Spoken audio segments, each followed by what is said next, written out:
அதிகமான உடல் எடை இருந்து திடீர்னு இவங்களால மூச்சை விட முடியலன்னு பல பேர் சொல்லுவாங்க. அது மட்டும் இல்லை, அவங்க தொடர்ந்து கொஞ்சம் தூரம் நடக்கிறதோ ஒரு சில வேலைகள் செய்கிறதோ ரொம்ப சிரமமாக இருக்கும். இதற்கெல்லாம் முக்கியமான காரணம் இந்த உடல் எடை அதிகமாக இருப்பது. நாம இதை பற்றி தான் இன்னைக்கு நம்ம இந்த வீடியோவில் பார்க்க போகிறோம். பொதுவாக இன்னைக்கு உடல் பருமன் அதிகமாக இருப்பது பல பேருக்கு ரொம்ப இயல்பாகவே இருக்கு.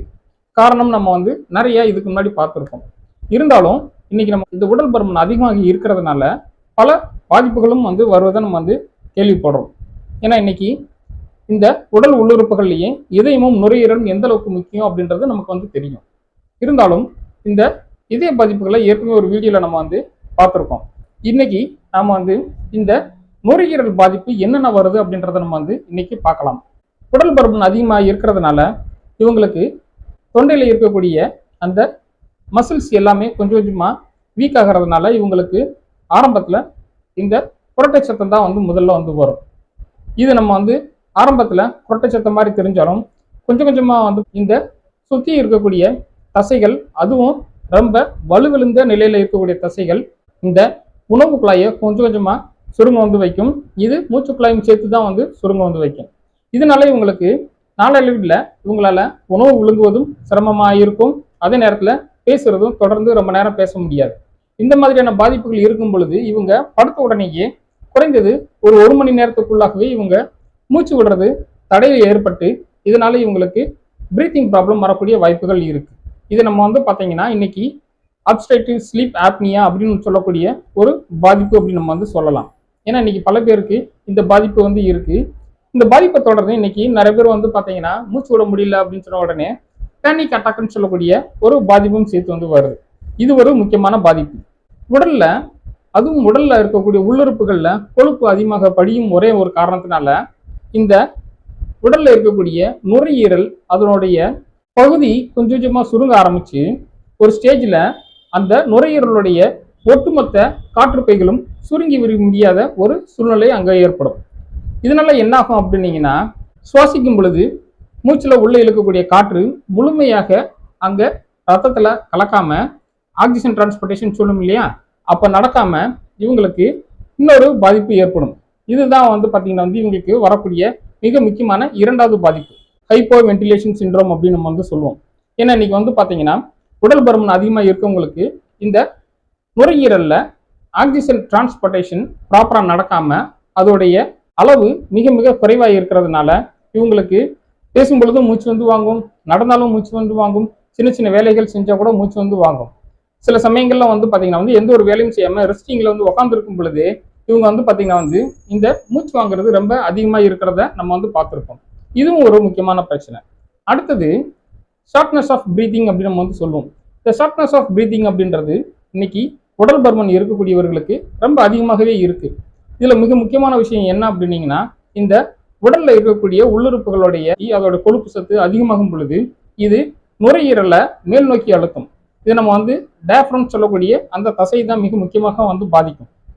இதனால நம்மளுடைய மூச்சு காற்றை உள்ள இழுக்கும் பொழுதும் வெளியே விடும் பொழுதும் இதுல முக்கிய பங்கு வகிக்கக்கூடிய அந்த டயப்ரம் சொல்லக்கூடிய அந்த மசில் நாளடைவில் கொஞ்சம் கொஞ்சமா வலுவிழந்து போய் இதோட மசில் வீக்னஸ் ஏற்பட்டு இன்னும் கொஞ்ச நாள்ல அவங்களுக்கு இந்த ஷார்ட்னஸ் ஆஃப் பிரீத்திங் இருக்கும். மூச்சு வாங்கும் போதே பார்த்தீங்கன்னா ரொம்ப ஃபாஸ்டா மூச்சு வாங்குவாங்க. இது ஏற்கனவே நம்ம சொன்னோம் பார்த்தீங்களா, அந்த ஹைப்போ வென்டிலேஷன் சிண்ட்ரத்தோட தொடர்புடைய இன்னொரு அடுத்து பாதிப்பு.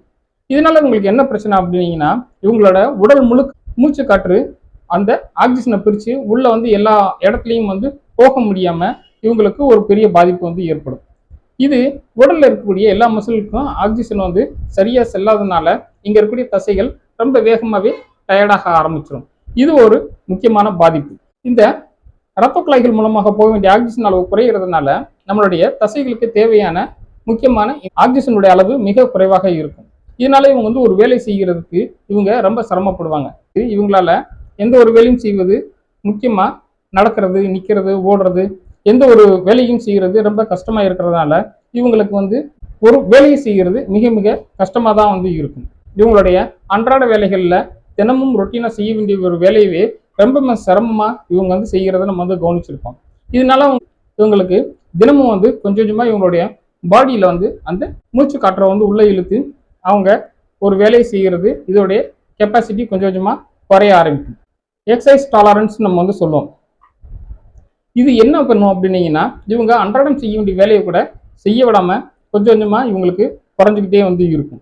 இது நாளடைவில் இவ்வளோ பிரச்சனையும் வந்து சேர்ந்துச்சு அப்படின்னீங்கன்னா இவங்களுக்கு ஆஸ்துமா போன்ற பாதிப்புகள் வரக்கூடிய வாய்ப்புகளும் இருக்கு. அதோட இவங்களுக்கு வேறு சில ஏதாவது கெட்ட பழக்கங்களும் இருந்திருந்தால் இது வேறு சில நுரையீரல் பாதிப்புகளையும் இது உருவாக்கக்கூடிய வாய்ப்புகள் இருக்கும். அப்போ இந்த உடல் பருமனை நம்ம வந்து எப்படி வந்து தான் கண்ட்ரோல் பண்றது? இங்க முக்கியமான விஷயம், இவங்களுக்கு இந்த மாதிரியான நுரையீரல் பாதிப்பு ஏற்படக்கூடிய வாய்ப்பு இருக்கும் பட்சத்தில் இவங்க தினமும் என்ன செய்யணும்? தினமும் குறைந்தபட்சம் ஒரு 3 மூச்சு பயிற்சிகள் ஏதாவது ஒன்று செய்கிறது ரொம்ப ரொம்ப நல்லது. என்ன மாதிரியான மூச்சு பயிற்சிகள் செய்கிறது நல்லது?